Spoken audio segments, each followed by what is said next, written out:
What's going on, everybody? C4 here, and welcome back to episode 7 of the Marshals franchise as we get ready to complete the second half of the 2004 season as we begin our path here today at week 9, hosting division rival 4-3 Jacksonville Jaguars. This here is a big-time AFC South matchup with the division uber tight, and hypothetically speaking, this win could maybe be the changing of the tide, the momentum that the Marshals need to go on and win the AFC South in their second season in existence. So usually play 1 to 2 games. I don't know yet. This is my first time recording this since I got in my new place. So I got to try to get back into things. You know, we've had a lot of draft content on the channel. So what we're going to do right away is actually play this week 9 game against the Jaguars and try our best to move to 5-3 on the season. So let's get a quick preview of what the Jacksonville Jaguars are running it with right now. They got David Garrard as their starter at quarterback. You got Fred Taylor and Willis McGahee as a 1-2 punch in that backfield. At wide receiver, they have Larry Fitzgerald, a rookie out of Pitt. A little bit worried. I mean, this was a wide receiver core that had Keenan McCardell and Jimmy Smith, like a lot of veterans, and they just come out of nowhere and get Larry Fitzgerald, who's at 6'3", 225, got 90 speed, 93 acceleration. A little bit worried. And then, oh my, they just got Antonio Gates chilling at the tight end position. Always pretty damn annoying. They got KGB on the defense, John Henderson and Marcus Stroud in the inside. T-Sizzle, my God, the Jags have been drafting incredibly well. Secondary's, definitely pretty decent as well. Like, it looks like an average overall of like an 88. So we got to work cut out for us here in a battle for the AFC South lead halfway through the season. Let's get it. Let's go, Tony Romo. But just before we get into the game, we have some in-house signings to discuss. First up, we have Aaron Glenn. He is 32, but he is our top player in our secondary. Still has good speed at that age, so we'll open up negotiations here. 1 year, $7.8 million deal. He accepts that. I like it. We got Marcus Coleman at strong safety. He's an 84 quick. Wants a pretty favorable deal for a player of his caliber. 2 years, $7.68 million. He wants to make a little bit more, and I think we will come back to the table for one more set of negotiations. The punter, I mean, outside of that, there's not a whole lot there. We do have Rod, he hate me smart, but, we do also have Michael Turner, who I think might be a little bit more favorable of an option. I think for the time being, we'll let he hate me in his contract kind of run out. And if you guys in the comments really want me to bring back Rod Smart for the foreseeable future, we can look at doing so there. But right now, I do like Michael Turner as the starter, and giving $12 million for a backup. That's not really going to play a whole lot. I mean, this is more so about name value, so let me know what you guys feel about that decision. Now, let's get into that Jags game. Oh, come on, man. Pathetic. What is the run block is so bad in this game.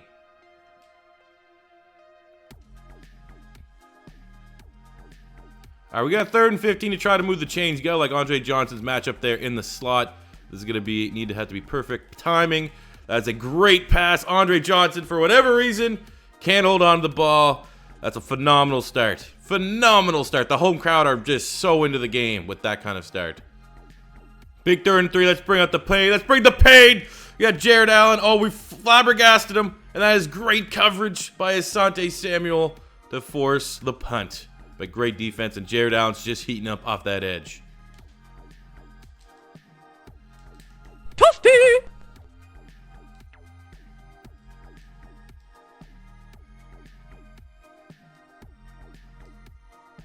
Oh, that counted! Oh, shit! Okay, gonna have to go back and edit that. Asante Samuel's feasting on the outside. I thought for sure that was gonna be incomplete or challenged.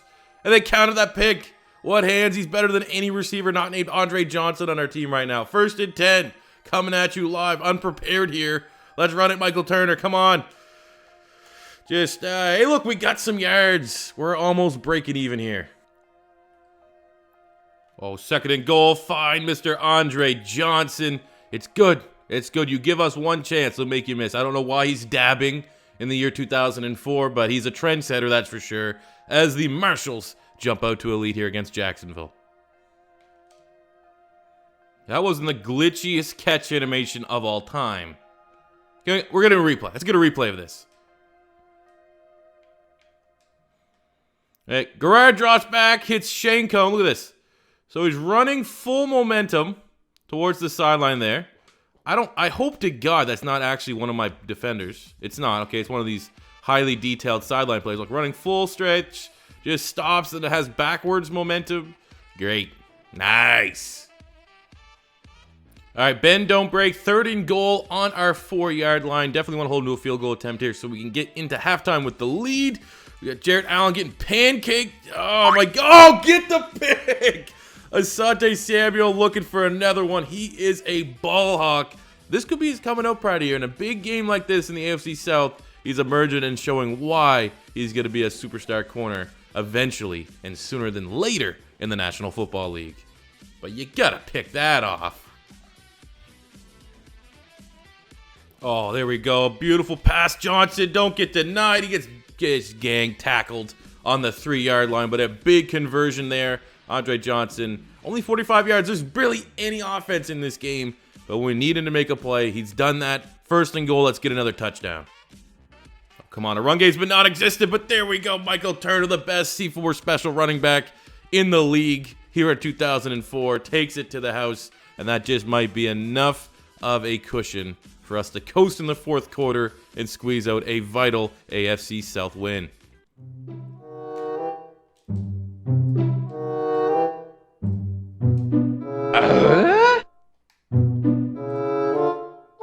All right, let's just not talk about that defense there. Let's just not talk about it. Let's just move on and don't talk about it. Oh, what a cheesy pick! Oh, Foreman with the behind the back, no look, no fakey interception to pick off David Garrard, the 2nd of the game. I feel bad. Actually, I don't feel bad, but look at how, he ran a better route than Antonio Gates. You hate to see it, but you love to see it when you're on the receiving end. My God, put this guy in the Pro Bowl. Why is he not lining up a wideout? What a play. That should seal the game off here. Go out, Tony. Close it out, bud. And we got the big-time dub in the AFC South. A little bit of linebacker cheese, but it's about time we get it. And it's not like we're, it's not like we've got our own couple servings of that throughout this series of just other teams super linebackering. So it's nice. It's nice. And I think ultimately we did deserve the win. Pathetic performance for us trying to run the ball here. Let's see. What's our total rushing yards here? We had 13 total rushing yards, and I think we had 20 rushing attempts. And of those 13 yards, I think I got a 7-yard scramble with Tony Romo. But a win is a win as the Marshals go over the Jags 14-9. Taking a look here at the box score, more so for the Marshals. Romo was efficient when he had to throw the ball. 132 yards and a touchdown. We had 18 carries, 6 yards. He did have the C4 special touchdown, but 0.3 yards per carry. That might be the worst rushing performance I've had to date in Madden 19. Andre Johnson, 3 catches, 45 yards, and a tutty. Stokely had a garbage time catch there. Defensively, Marcus Coleman and Bronson led the team with 5 tackles. We had a TFL from Omanura and Aaron Glenn, and a cheese pick from Jay Foreman. Actually, let's be completely honest, I think that Asante Samuel pick was also, I don't want to say necessarily scripted, but it was pretty animation-based. I didn't even think it was going to be an interception. But we get the dub, and we remain tops in the AFC South. So it's a good thing. Now let's go close out this year and secure, hopefully, the first playoff berth in franchise history. In Week 10, to try to capitalize on the momentum that we have gained in the AFC South, we followed it up with a 42-14 defeat against the Cincinnati Bengals. John Kidna, Jesus Christ, had like a career day. Too much. I mean, the running game is just pathetic at this point. Really just a terrible. Osi Manure got a sack. No picks to speak of. We got our ass handed to us. That's what happens when you go up against Chad Johnson and TJ Who's Your Mama. Week 11 against the Raiders, a little bit closer, but pretty much all the momentum we've been able to get is just gone in the past 2 weeks as we fall to the Raiders 23-17. Rich Gannon, a pretty just clinical effort there. Romo hasn't been bad, though, in the 2 losses. He's moving the ball fairly well, but our run game is just embarrassing at this point. Andre Johnson, 66 yards and a touchdown. Defensively, Jared Allen, 11 tackles, 3 TFLs, and a sack. That's a big-time performance from him. Gary Walker and Osi Manure also got sacks. No turnovers in the secondary. Clean game here from Rich Gannon as the Marshals lose 2 in a row. Week 12, back into the division against the Titans, and we lose again 3 straight, 21-17 against the Tennessee Titans. Definitely a game I thought on paper we were going to win. No turnovers from Romo. The run game is just, oh my God, it's bad. is bad, people. It's very bad defensively. We had a bunch of tackles, no sacks, no picks. It's just, there's no inspiration right now in this squad as we are on a 3-game losing streak.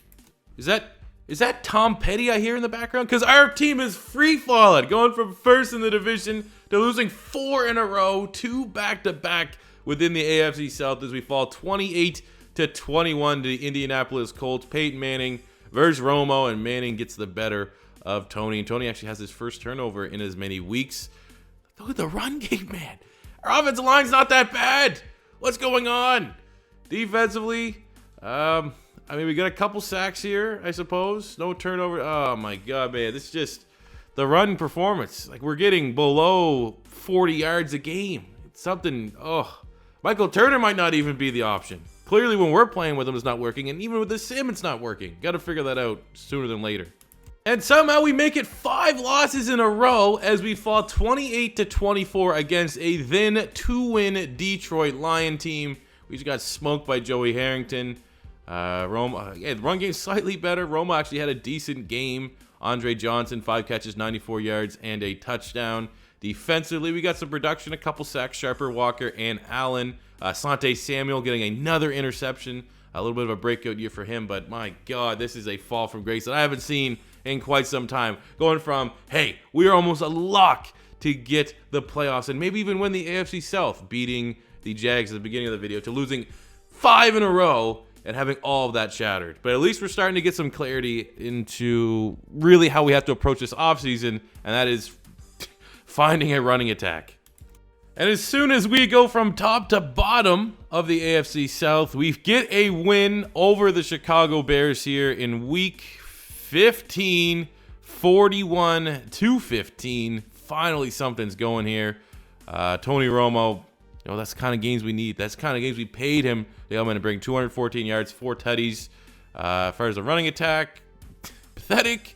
As far as a passing attack, Andre Johnson, 6 catches, 73 yards and a touchdown. He hate me at a touchdown. Stokely had a touchdown. Corey Bradford had a touchdown as well. Defensively speaking, Asante Samuel led the team with 8 tackles. We had a sack from Osi Umenyiora. Foreman with an interception as we finally get a little bit of momentum. But now we just want to lose and get a higher draft pick. So, what a trash season. And we follow up that momentum that we gained from the Bears win with a loss. Almost giving up 40 points to the abysmal Baltimore Ravens offense as we fall 38-24. They get Eli Manning as their QB. Kind of went off here a little bit. 3 tutties on the day. For us, Romo, not a bad performance. 236, 2 touchdowns. Running attack is bleh. They put it lightly. 5 catches, 74 yards, and a touchdown from Andre Johnson. Defensively, we got a sack from Osi Umenyiora and Jared Allen. No turnovers in the secondary as this, just get this year over with, man. What a collapse that we have had here. And to close out the regular season in a meaningless game where only a win would be probably the worst case scenario because it will affect where we select in the draft, our team actually shows up and we spanked the Jags 38-7.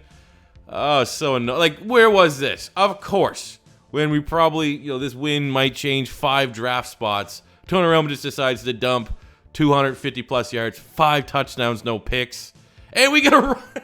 And we actually get a running attack going at Michael Turner. It's just laughable at this point. Andre Johnson, 2 touchdowns on the day. No real stand-up performance there. We got a sack from Umenyiora, Foreman, Jared Allen. A couple half sacks there. Coleman and Glenn got interceptions. That's annoying. Very annoying. So as we wrap up the season, we'll get a quick recap of our stats and all that nonsense as it just, what a sour end. Going from when we started this video, first place in the division, to finishing 7-9, which in total we're going to get 1, 2, 3, 4, 5, 6, 7, 8, 9, 10. So we would have been 6. We cost ourselves probably about 4 draft spots with that just garbage victory. It is what it is.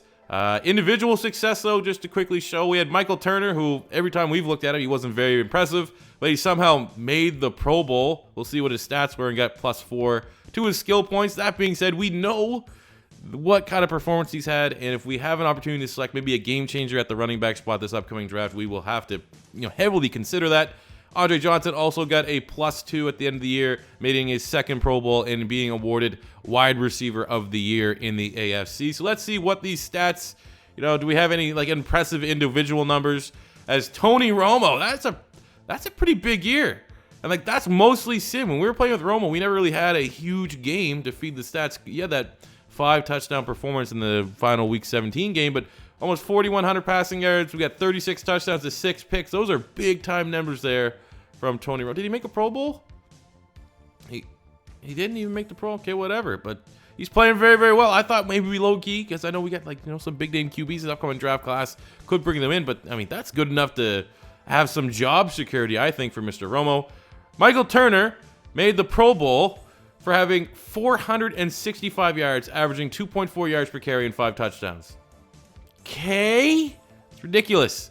Andre Johnson, wide receiver of the year. Those are big-time numbers. 84 catches, almost 1,200 receiving yards, 14 touchdowns. He is an absolute superstar. Corey Bradford, not a bad year either. 73 catches, 800 yards, 6 tutties. Billy Miller, that's pretty good numbers for a tight end. 57 for almost 702. 805 from Brandon Stokely, a nice third option there for our team. Look at the defensive side. Jay Foreman led the team. 105 tackles, 6 TFLs, 3 sacks, 3 picks. Jamie Sharper, 100 tackles, 6 TFLs, 2 sacks, 1 pick. For the sacks department, Osi Umenyiora got 12 TFLs, 7.5 sacks. Jared Allen, 13 TFLs, 6.5 sacks. And you got to remember, for like the first half of the season, we had like a messed up playbook, and a lot of our players weren't getting on the field. We had weird packages going out there. So I think if we had, for all 16 games, everything on defense running smoothly, these numbers, the box score numbers, would have looked a little bit more impressive. 4 picks from Asante Samuel on the year, emerging superstar at the cornerback spot. We got 3 from Foreman, 3 from Marcus Coleman. Looking at the yearly awards, MVP went to Tom Brady of the New England Patriots. Tony Romo coming in at number 7. I like seeing that. In the AFC Offensive Player of the Year went to Tom Brady. Tony Romo coming in at number 4. Defensive Player of the Year went to Kendrell Bell.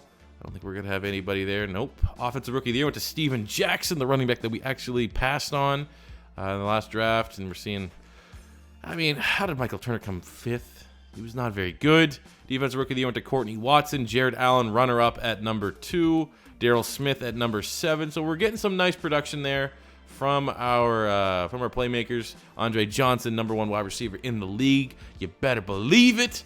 So, individual numbers weren't too bad. Very surprising, actually. I wasn't overly paying attention to how well Romo was playing. It felt like he was just playing solid. And those numbers were very, very impressive. What do we got? 14th in passing yards, 3rd in touchdowns, and very low turnover numbers is pretty big. So what we'll do here, fellas, is we'll give a quick Snapchat preview. One of those little Snapchat premium previews of the free agency pool, so that we get in this video with you guys leaving some suggestions of how you want me to approach this offseason and what notable free agents you want me to target. Just before we jump into the offseason, the Super Bowl champs are in our own division as the Tennessee Titans ran the score up on the San Francisco 49ers 42-17. Jay Fielder, journeyman, goes off for 4 touchdowns in the Super Bowl. Eddie George had a pretty good game at 85 yards. We got 100 yards, 2 touchdowns from Kevin Dyson. Defensively, Fielder's probably going to get the MVP. Kevin Carter had 2 sacks. Keith Bullock had a sack. 2 picks there in the secondary. But, wow, Titans got the Super Bowl. That adds even more pressure to compete next year in the AFC South. So to leave you guys with the free agency to end this video, we're not going to go super long because every time I do this, it ends up being like an extra 8 minutes. We're just going to look at positions of need at big-time players. So we're good at QB right now with Tony Romo. But at running back, that's an interesting spot that we can look at upgrading. We got Michael Bennett, who's one of the fastest running backs in the league, formerly of the Minnesota Vikings. Got Rudy Johnson, who had a lot of productive years with the Cincinnati Bengals. Lamont Jordan. Ultimately, I don't think we'd going to go for any of the middle guys. So Lamont Jordan, Rudy Johnson, Michael Bennett, all interesting options at running back. At wide receiver, we only have 3 on the roster right now in Andre Johnson, Bradford, and Brandon Stokely. You got a veteran here in Marvin Harrison, Robert Ferguson, not gonna lie, don't really know who that is. Joe Horn for a veteran presence. Same with Keyshawn Johnson. TJ Who's Your Mama is here. Jesus, the Bengals are getting pillaged this offseason. Not a whole lot there, though, at wide receiver. That might be a position we want to try to build at through the draft. We're pretty good at tight end, so we'll let that go. Offensive line, for the most part, I don't think we're going to be looking at upgrading anywhere. Will Shields could be a nice little veteran presence, but I think that's kind of excess. Same with Lincoln Kennedy, veteran presence, but not exactly what we're trying to do on the offensive line. I think defensive line, we're good going forward with Jared Allen and Osi Umenyiora as our defensive ends, but there are some big-time monsters here. We have Justin Smith in his prime, 99 overall. He's 25. The top bid's only 77 points, so, I mean, we could try to make a play, maybe have him as an undersized defensive tackle or try to move somewhere else on the defensive line. Strahan's there. Goulnier is there. Wakefield. I mean, there's some people here, but it's not really a position of need. Inside, maybe we could start looking at Gary Walker's replacement, but again, everyone here is pretty much a veteran, and we also have Big V there waiting to take over. Linebacking core, I feel like we're pretty all right here for the time being. I mean, they got Teddy Bruschi there, but I mean, we're all right. Jumping into the secondary, I mean, we could use another playmaker as Asante Samuel's our top dog. We brought back Glenn on a one-year deal, but he's 33 in the regression. He already took 3 hits from the end of the year. So we have Jamar Fletcher here, 26, 88 in his prime, no bids right now. Corey Ivy, 83 overall. Again, these guys, they're all fit in that certain mold. Sub 6 feet tall, built like nickels, but we could potentially throw an offer in there. We could get younger at safety. Bronson's 31, he's a 75. We have Dwight Smith, 90 overall, he's 27, but outside of that, there's not much there. Strong safety, I think we're all right here, even though there's some interesting players. Jared Cooper, David Gibson, Ryan Clark, they're all on the right side of 30, and they would present a small minimal upgrade. I think we're just fine at special teams. So, I mean, hey, let me know what you guys want to see. We could go for one of these running backs. We could double up on one of these big defensive ends. Or do you think we just wait for the upcoming 2005 draft to assess a lot of our team's needs? Let me know in the comment section below. And that'll wrap it up for today's episode. Thank you guys for watching. As always, if it's your first time stopping by, don't be afraid to hit that subscribe button. Smash the like button if you enjoyed. And until next time, it's C4 saying peace out. Money I'm spending, I'm out and I'm shopping. You talking that shit, well you talking the talking. Look at my options, look at me dropping. Ass in the game, like who are you stopping? Not me, not me, not never. Not me, not me, not never. Not me, not me, not never. I'm way too clever. Look at the kid, Mr. Consistent.